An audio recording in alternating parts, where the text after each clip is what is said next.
Bom dia, oitavo ano! Chegou o modo, então vamos trabalhar, vamos estudar, beleza? Vamos lá, Sofia! Tainá!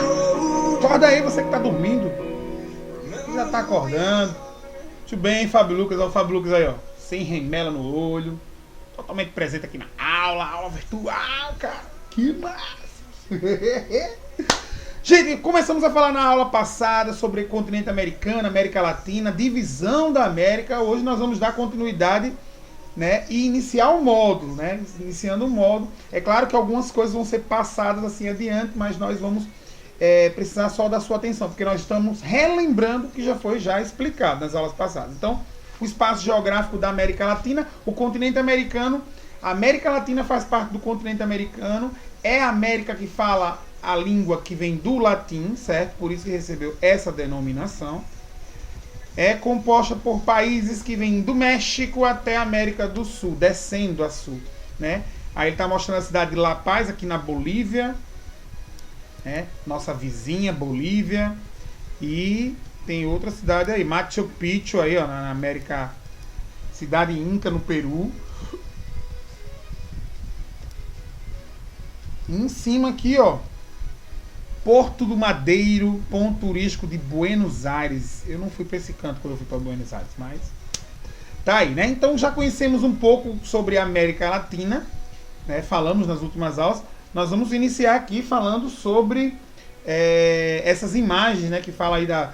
Você já ouviu falar sobre a divisão regional? A gente dividiu a América Latina e ele pergunta... Quais outros países fazem parte da América Latina? Nós já respondemos isso. Então vocês vão colocar aí, ó, os países da América do Sul, claro, né? Brasil, Argentina, Uruguai, Paraguai, Bolívia, Equador, Venezuela, tem mais, Panamá, Guiana Francesa,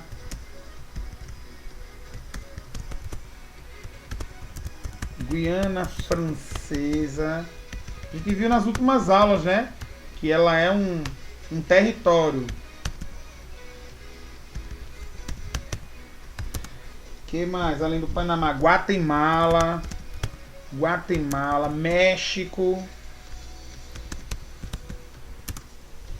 Honduras, Cuba. São muitos países, porque tem a América Latina, a América Central é topada de gente. Costa Rica, Nicarágua.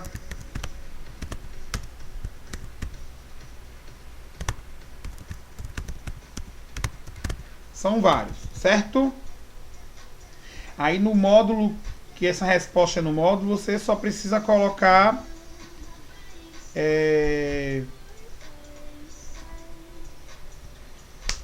4 países, bota 4 países aí. Gente, faz a caneta preta, viu? Que olha aí, o fundo ele é azul, para mim enxergar depois, na correção. Certo? Ao comparar as paisagens, o que podemos perceber quanto à diversidade da América Latina? Possui diversas... Você vai botar diversas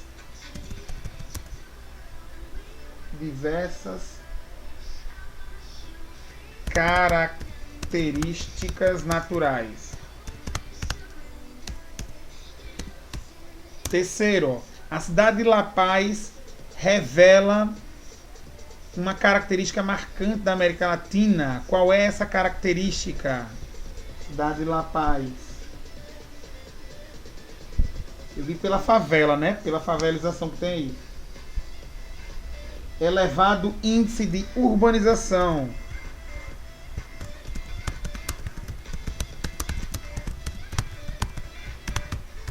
Elevado índice de urbanização. Quarto, Identifique semelhanças e diferenças paisagísticas entre o Brasil, país que compõe a América Latina, e os representados aí nas imagens, né? Aí, gente, eu posso colocar aqui a característica histórica, né? O Brasil fala português, os demais falam espanhol, né? Característica histórica, colonizado por portugueses. Colônia de Portugal, botar. Olha o carro do ovo passando aqui na minha rua, incrível. Enquanto eu gravo essa aula, o carro do ovo tá passando. Você passa na sua também, que maravilha, né? Isso mostra que a galinha pôs o ovo. E a galinha pôs o ovo, então, tá aí para nós comermos, jantarmos, fazer bolo, fazer pudim, quem gosta, né? Diversidade natural, gente. Foi estudado que a América Latina ela é composta por diferentes paisagens, isso porque ela tem uma extensão territorial de norte a sul, latitudinal, onde ela abrange diversas formas de paisagens, climas e vegetações. Então, assim, ó, de norte a sul, esse motivo aí faz com que a América Latina ela tenha uma diversidade natural, né? Essa primeira questão aqui que ele fala, ó, antes de conhecermos suas formas de regionalizar, indique sobre alguns aspectos que você conhece da América Latina. Ó, América Latina é o que a gente já conhece, né? Que eu já falei, né? Tem línguas latinas, o português, Portugal, né? O português de Portugal.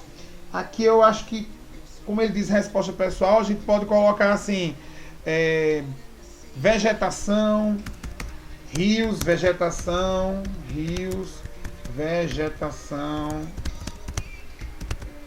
climas diferentes, né? Vários climas. Vocês têm também, como é que eu falei, a questão política,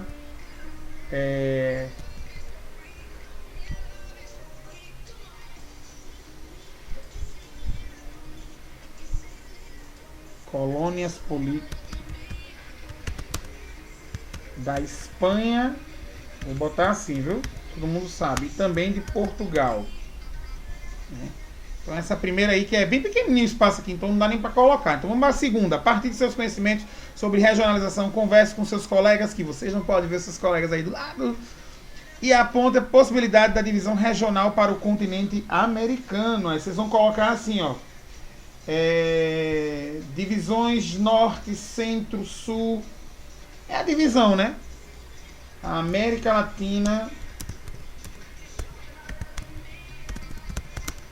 Latina está dividida em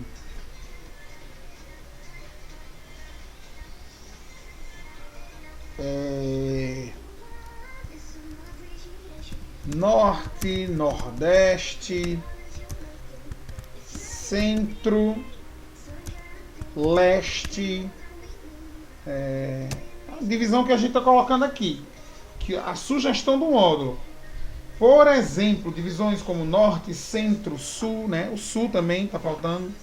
Norte, nordeste, centro, leste, sul, oeste. É a sugestão que o módulo dá. E olhando aqui para o mapa, vocês veem que a América Latina e a América do Sul, ela começa do México, né, para baixo, que a gente já viu, não consta os Estados Unidos, nem consta o Canadá. O México, o Canadá e os Estados Unidos fazem parte da América do Norte, na outra divisão, que é uma divisão política. Certo? O Brasil está entre os países latino-americanos, nós vimos isso. Foi colônia de Portugal, foi colônia de exploração. Isso fez com que tanto o Brasil como os outros demais países da América Latina se tornassem países subdesenvolvidos. Foi uma característica que nós vimos nas aulas passadas, né?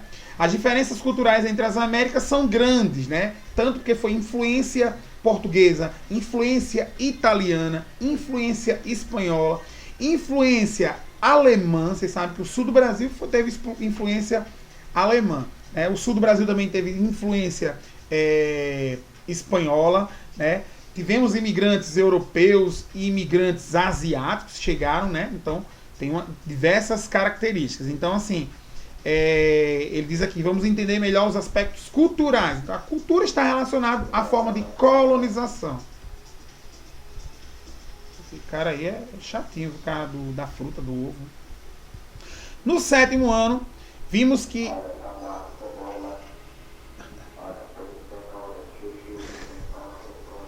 Vocês estão escutando? Aqui está passando óleo, tomate, cebola, chuchu. Não sei o que é que está passando aí perto de você.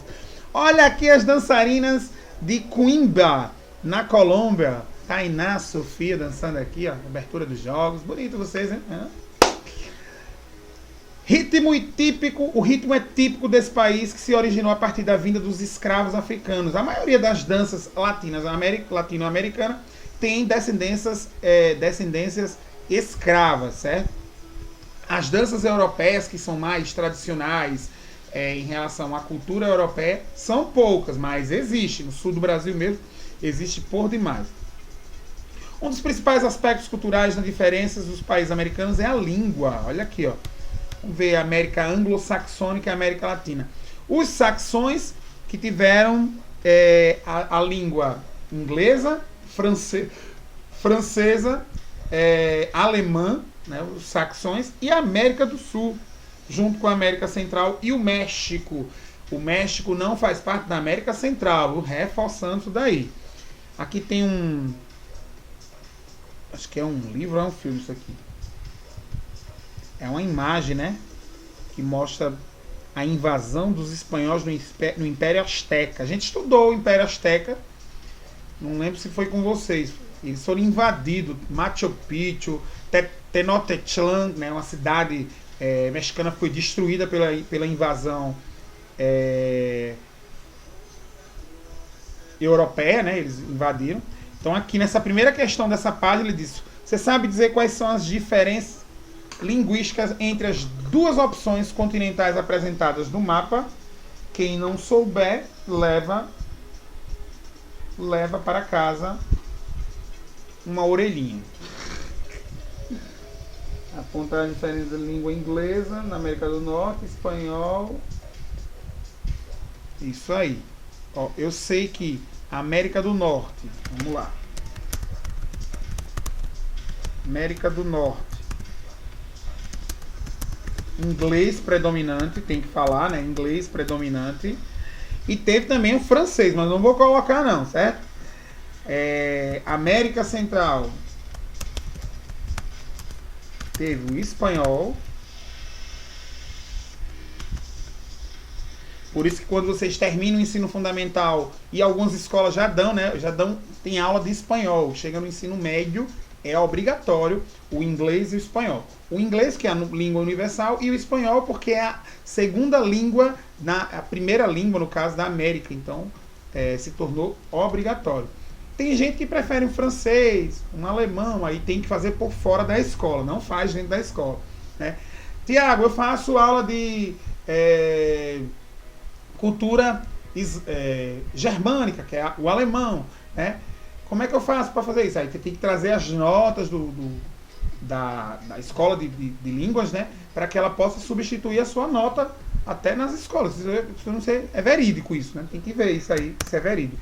Mas eu lembro, é assim que funcionava. E isso era no ensino médio, viu, gente? Ensino médio. É porque o cara estuda espanhol, estuda inglês. Ele ficava na sala apenas só para ouvir a aula, mas ele estudava fora. Aí essas aulas, eu não sei se mudou pela LDB, né? Como é que funciona agora? América do Sul. A América do Sul, gente, ela fala espanhol, com exceção do Brasil. Do Brasil, que fala, que é o português. E é diferente, né? O nosso português de Portugal. Português de Portugal tem português mais fechado, né? E o português do Nordeste é um português mais diferenciado em relação ao português do Norte, português do Sul, né? A mistura, né? Que a gente chama da miscigenação linguística.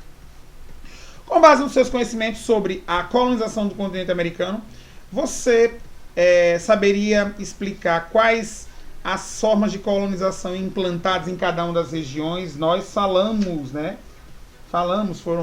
Foram colônias de exploração, América do Sul e Central,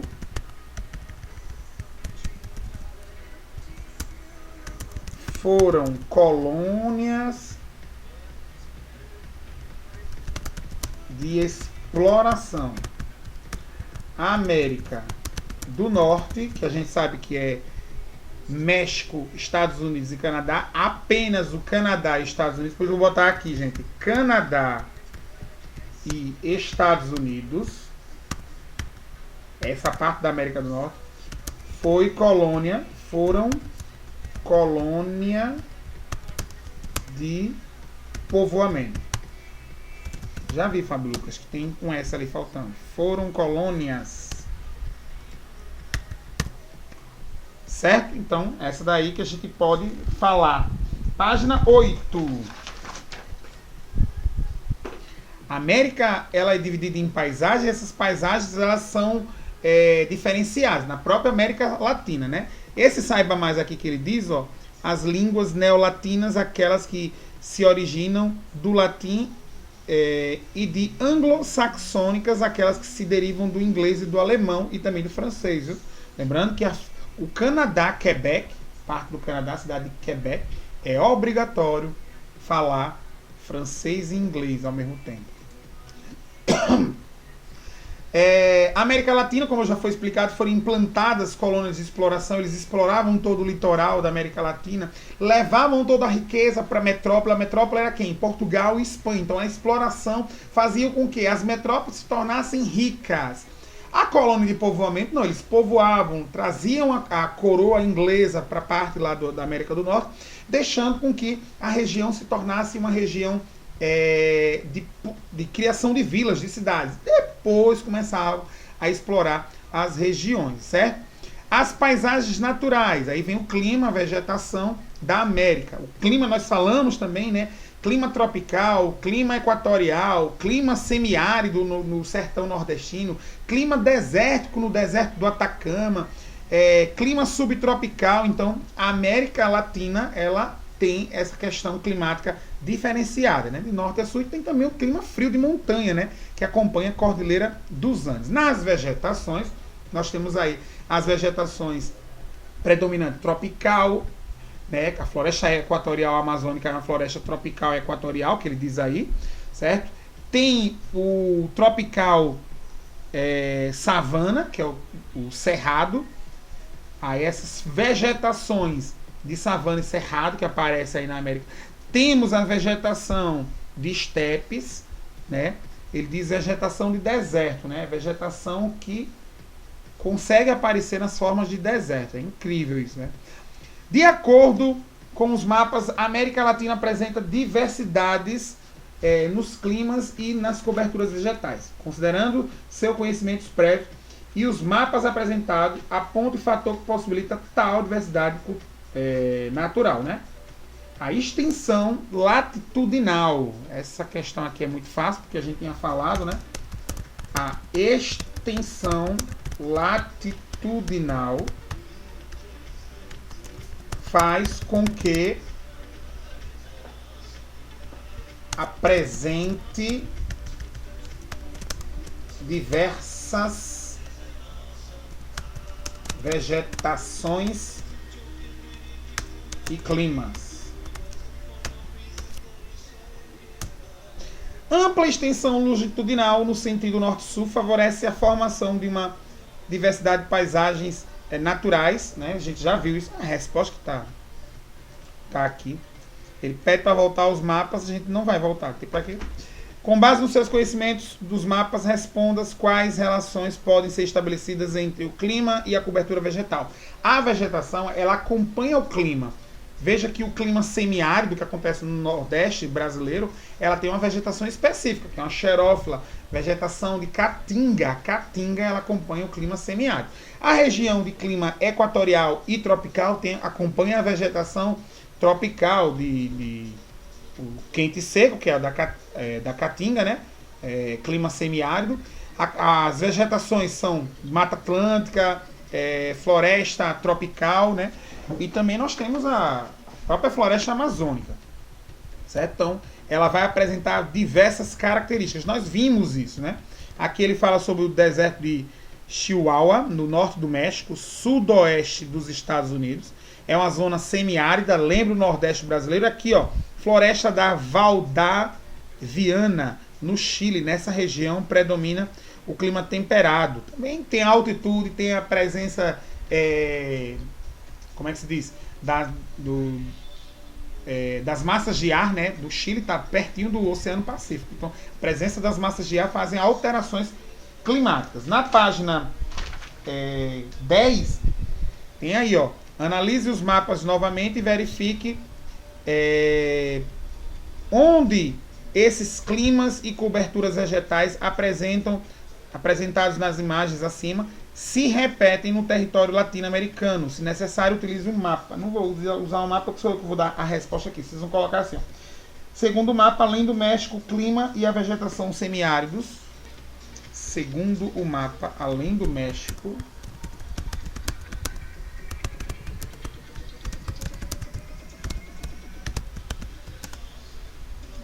o clima e as vegetações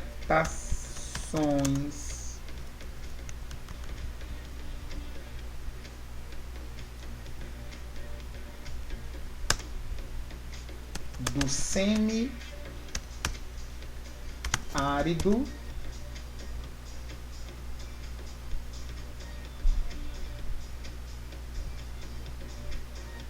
se repete no Nordeste do Brasil.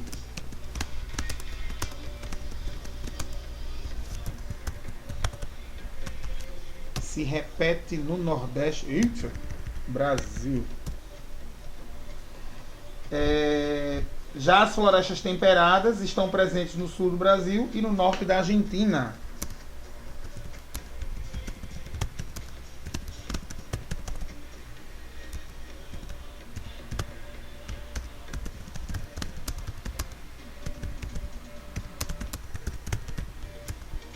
No norte da Argentina.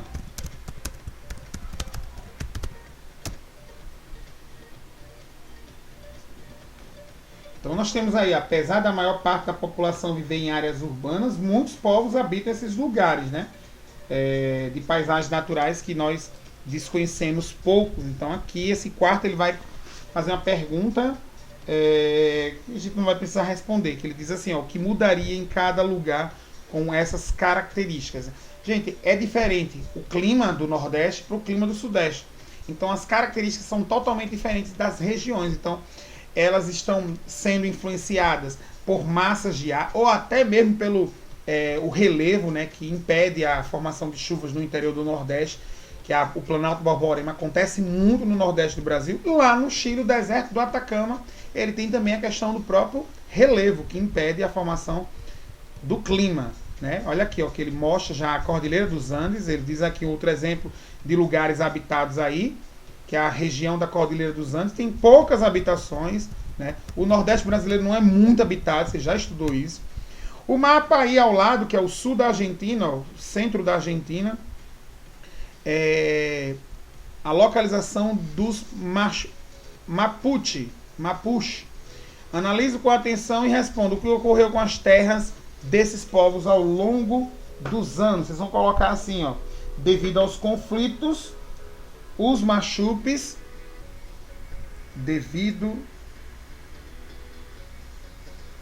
Eita, eu falei Machupe, é Mapuches. Machupe, tá errado. É Mapuche. Devido aos conflitos, os povos Mapuches, quase falava errado. Os povos Mapuches foram dizimados e perderam territórios. Então, é o que aconteceu na região aí da Argentina, né? Então, esses povos, eles foram... Às vezes, tem até a resposta aqui embaixo, porque ele pede para fazer uma pesquisa sobre ao menos uma aldeia indígena que vive em regiões equatoriais, tropicais, subtropicais. Descubra qual é o estilo de vida. Ele pede aí. Não quero não. A gente vai fazer um trabalho bem interessante. É um trabalho de vídeo vocês vão fazer. Eu vou até explicar e fazer como é que vocês vão ter que fazer. Certo? Pode editar no computador, pode editar no próprio celular. É muito simples fazer. Com imagens e com sua imagem também, né? É bem simples. Já é uma prévia para o que a gente vai fazer em quarto bimestre, que é a Feira das Nações, que vai ser em grupo. Vai ser uma prévia. Aqui ele mostra que é um povo indígena, os Mapuches, e que conseguiram foi invadido, né, perdeu seus espaços, perdeu sua terra. Tem aqui para explicar. Mas também tem outro povo que foi dizimado, né, pelos europeus, que foram os povos incas. Aqui, ó, no México, a península de Yucatán, está a pirâmide de Chichén Itzá, localizada na península de Yucatán. Essa pirâmide foi construída pelos povos maias. Os povos maias também, por isso eu vou falar já já, eles foram dizimados. Olha aí os lugares e povos, novamente falando sobre o Chile, né? Chile, o deserto do Atacama, ele é o mais seco do planeta. É o mais seco, não é o maior temperatura, mas ele é o mais seco. Esse deserto tem uma amplitude térmica de 24 graus em média. Incrível isso. Oi, meu Deus do céu. Não é coronavírus. Apesar das condições climáticas, seus aspectos físicos, alguns pontos são ocupados pelos povos atacamenhos. Pueblo Machuca. Machuca tá certo, viu? Pueblo Machuca. Povos de Machuca. O Pueblo Machuca é um povoado constituído por 20 habitações e com aproximadamente 30 habitantes. Interessante, né? Ele faz uma pergunta, considerando as características naturais do deserto do Atacama, você consegue imaginar como seria morar lá? Gente, a gente sabe que é muito quente e seco, né? Então, quais dificuldades que iríamos enfrentar? Primeiro, a baixa umidade do ar. Vocês vão botar aí, ó. Baixa umidade do ar, tornando o local muito seco. Dificuldade até mesmo com a questão da água, né? Pouco acesso à água. Acho que essas são as dificuldades. A segunda, além do Atacama, a América possui outros desertos. Faça uma busca na internet e descubra quais são eles. Deserto da Patagônia, deserto do Chihuahua, deserto, esse aqui é o segundo, deserto da Patagônia, deserto de Chihuahua, deserto de Chihuahua.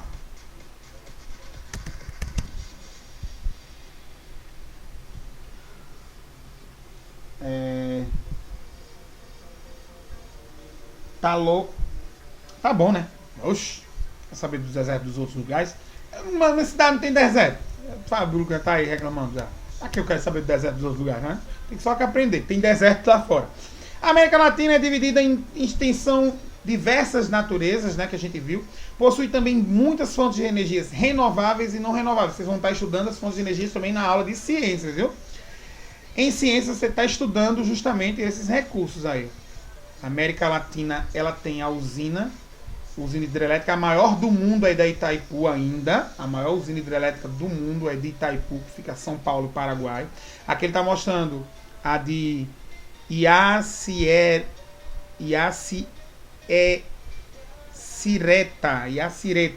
construída entre a Argentina e o Paraguai. Usinas eólicas, que lá no Ceará tem muitas fazendas eólicas por conta do vento, né? Refinaria de petróleo na Venezuela, no Brasil também tem. Tem aí os parques solares de Minas Gerais, utilizam energia solar. Depois de classificar as imagens a partir... Eita, ele pede para classificar, né? Tem que classificar aqui, ó. Essa daqui é renovável, vocês vão colocar aí, ó, renovável.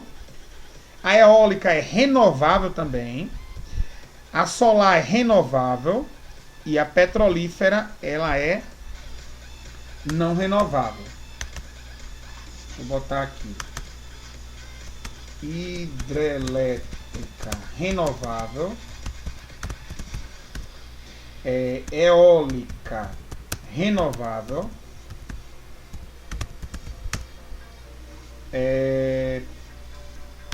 A petrolífera, né? Não renovável. E tem a outra que é a solar, em Minas Gerais, renovável. Aí faz outra pergunta aqui.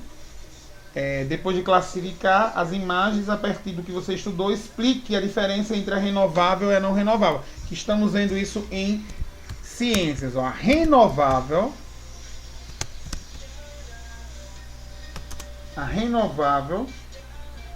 são aqueles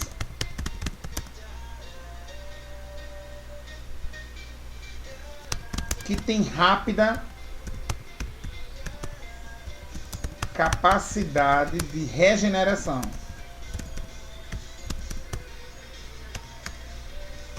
Regeneração sendo infinita. Pessoal, a água não tem fim? Não, a água é infinita, porque ela sempre participa de um ciclo. Agora, quando eu faço poluição nela, então eu estou perdendo um recurso, né? Eu estou destruindo ela, mas ela é infinita. Renovável. Pelo que eu vi, né? Que eu estudei.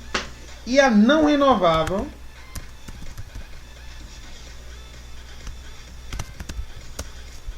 é aquela que não se regenera com facilidade.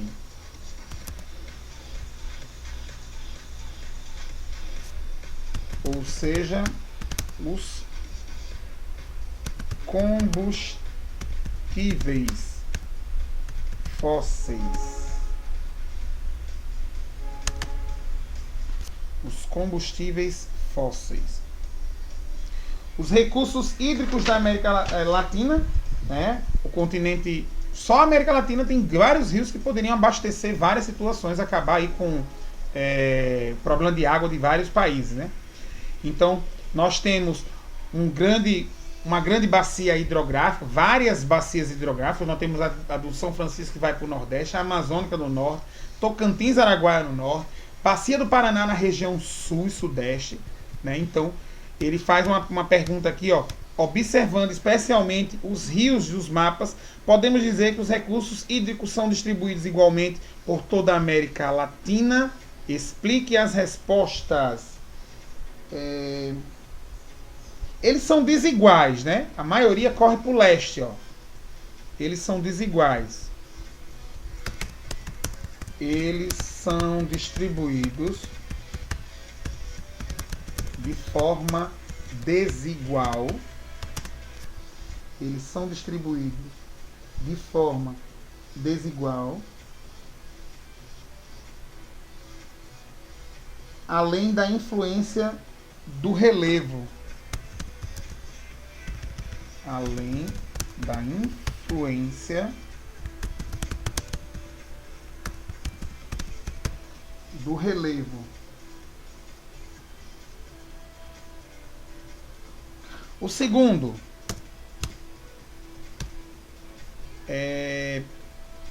observe como os recursos hídricos estão distribuídos pelo território brasileiro e aponte qual a posição do país em relação às reservas hídricas da América. A posição do país é a primeira, né? O Brasil tem a primeira posição.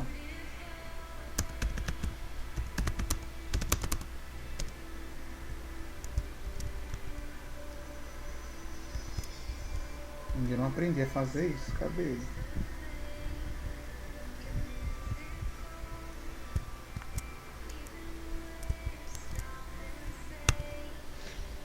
É a primeira. Deixa eu ver o outro aqui. E tem a maior reserva da América.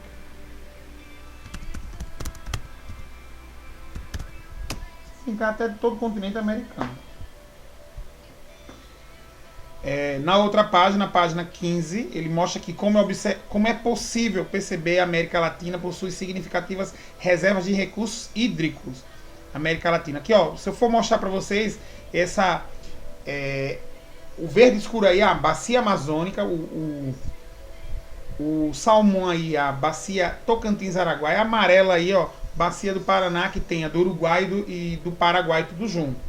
E a do Nordeste e Leste ali, ó, né? São bacias. Ele diz aqui Rio Amazonas, Rio Orinoco, lá no norte, Orinoco, o verde, ó, bacia do São Francisco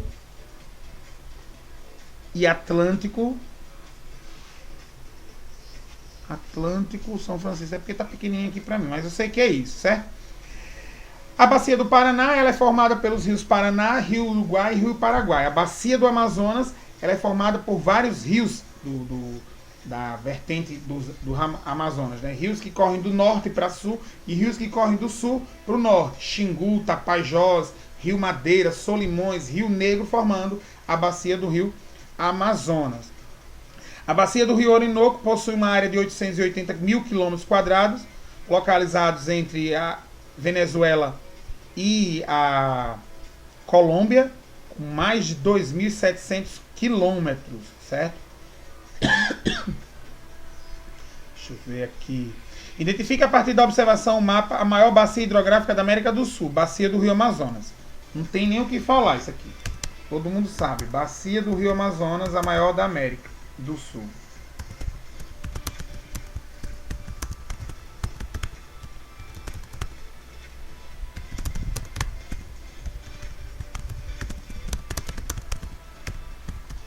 Maior da América do Sul. Dentre essas bacias, falamos da Amazônica, Orinoco, a bacia do Paraná, né? As mais importantes que eles dizem, né? A bacia do Paraná ela é importante porque liga ao Mercosul, já estudamos.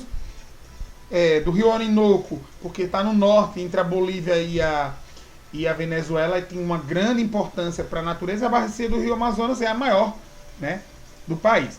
Eu vou mostrar um videozinho aqui que mostra a questão, para nós entendermos essa dinâmica dos rios voadores. Presta bem atenção, os rios voadores do continente americano, que acontece aqui na floresta amazônica. Vamos aqui conhecer os rios voadores da Amazônia.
Maior do que o rio Amazonas. Agora preste bem atenção. Um rio invisível. Um rio que vai estar sobre as nossas cabeças e que você não vai conseguir visualizá-lo. Esse rio é formado por vapor de água. Agora, Entende bem comigo uma coisa. Esse vapor de água, ele vai surgir da onde? Se eu faço essa pergunta para você, você vai na hora dizer para mim, vem dos oceanos. E você vai estar correto. Agora, não é apenas o oceano. O que eu quero que você entenda é que esses rios voadores, formados por esses vapores de água, eles são formados também na região equatorial amazônica. Principalmente por quê? O que é que nós temos na região equatorial amazônica? Uma floresta bastante densa, com árvores de grande porte. Essa grande quantidade de árvores, como um ser vivo qualquer, vai passar por um processo de transpiração. E como nós estamos numa região equatorial, essa transpiração vai ser evaporada muito rápido, por conta do calor que é comum na região equatorial. Então essa transpiração ela vai subindo, chega nas nuvens, condensa, precipita em forma de chuva. E aí vai abastecer o rio Amazonas, por exemplo. Juntando essas massas que nós vamos ter no nosso país, você vai ter um rio com a capacidade maior do que o rio Amazonas. A grande diferença é, um vai estar em estado líquido e o outro vai estar em estado gasoso. Se você está prestando bem atenção, você vai me dizer assim, esse processo de evaporação, esse processo de evapotranspiração, que se eu separar a palavra fica fácil você entender. Transpiração de transpirar e evaporação de evaporar. Então o que é isso? É a transpiração das plantas sendo evaporada.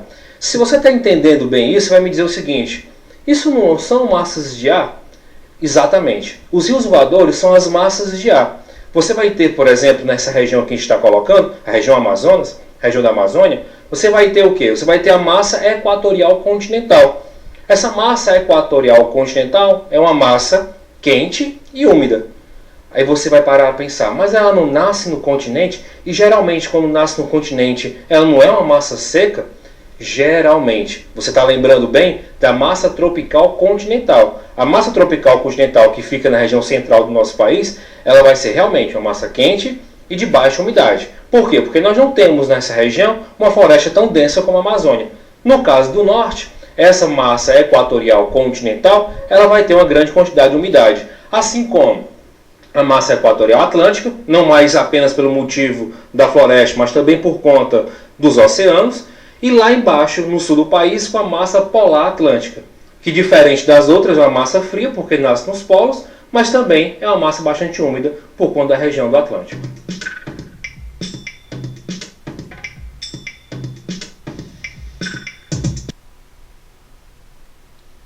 Então tá aí a questão das massas de ar, né? As massas de ar são importantes na formação dos rios voadores, que a gente cita aqui, ó, os rios voadores que existem nesta região. Uma questão social importante para a gente abordar aqui na América Latina é isso aí, ó, que a América Latina ela tem água em abundância, mas ela tem um grande problema de saneamento básico. Saneamento básico é a coleta do esgoto e o tratamento do esgoto antes de ser levado para os rios ou para o mar, né? Aqui em Maceió, por exemplo, apenas 27 a 40% da cidade tem saneamento básico. O resto não possui saneamento básico. Professor, Pajuçara, Ponta Verde tem saneamento básico? Quase nem se encontra, né?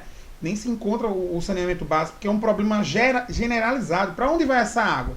Toda a água do esgoto que era para ser tratada era para ser levada para o emissário submarino. Aí é lançada aqui no Riacho do Salgadinho, é lançada aqui no Riacho do Shopping, e ele vai para o Salgadinho, vai para o mar. Então, nós não temos o saneamento básico, nós temos uma rede de esgoto, não temos o saneamento básico. É um problema muito grande. Com base nos seus conhecimentos, realize o debate na turma sobre as possíveis maneiras de evitar a ocorrência de conflitos por água, que é o futuro, né? A água vai ser tratada como ouro. Então, é a questão da mentalidade, né? Da conscientização de evitar o desperdício da água, né? Todo mundo tem que ter a consciência de saber que estamos em um período em que a água ela precisa ser preservada e não jogada, desperdiçada. Mas, professor, também as autoridades públicas não faz isso, não fazem essas coisas quando estoura um cano, tem lá água desperdiçada. Tem, gente, tem uma aqui na frente do EPA, da quadra do EPA, tá lá vazando. Faz 2 semanas que eu passo de bicicleta, tá ali vazando. É problema da autoridade pública? É, mas também precisa a população denunciar, a população fazer a sua parte, né? Senão vai ficar aí o desperdício de água. E é uma questão de conscientização, gente. Questão de conscientização. né? Estou falando aqui de não desperdiçar água, não demorar muito tempo no banho. Então é uma questão de conscientização. É a mesma coisa agora, nesse período de pandemia. Estamos na fase azul. Foi autorizado o jogo de bola na orla? Não foi. Aí tem gente jogando. Tem gente sem máscara, tem gente que vai pedalar sem máscara, tem gente que vai andar sem máscara.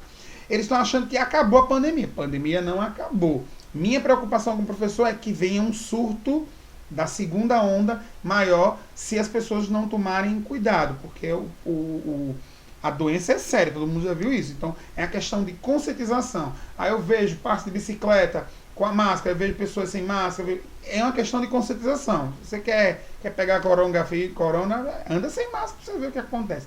Vamos aqui para o jogo Rede de Palavras, para finalizar aqui a Rede de Palavras. Vamos aqui para a Rede de Palavras. O continente americano é dividido em América Anglo-Saxônica. Aqui, ó, dividido em América. Cadê?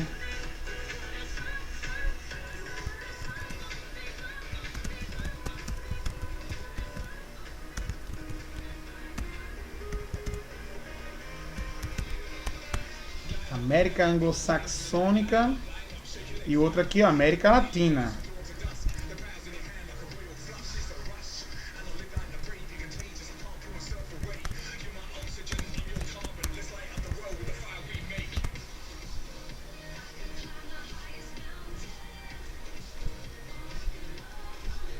A América Anglo-Saxônica é formada por países Estados Unidos, Canadá. Tem o Canadá aqui, ó. Canadá. Tem como principal idioma o inglês.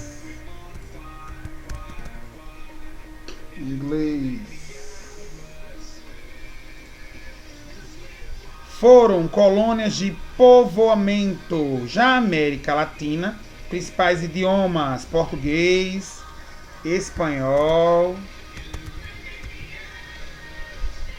francês,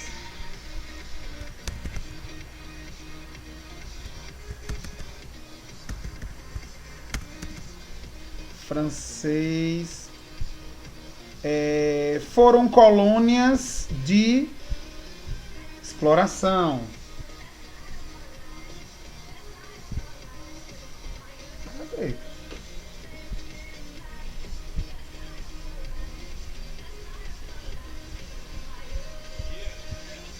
Não tá aqui não.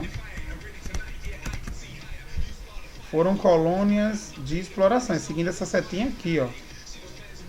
Que era pra ser aqui, ó. Colônias de exploração. Possui povos como... Aí são vários povos, né? Até o tupi.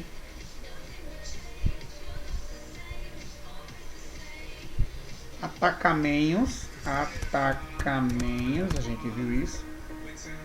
Mapuches. Povos indígenas. Acho que não tem mais nada não. Gente, 15 minutinhos a gente retorna. 15 minutos a gente retorna ao vivo, depois vai passar a atividade, como é que vai ser feito. Ok? Até já já.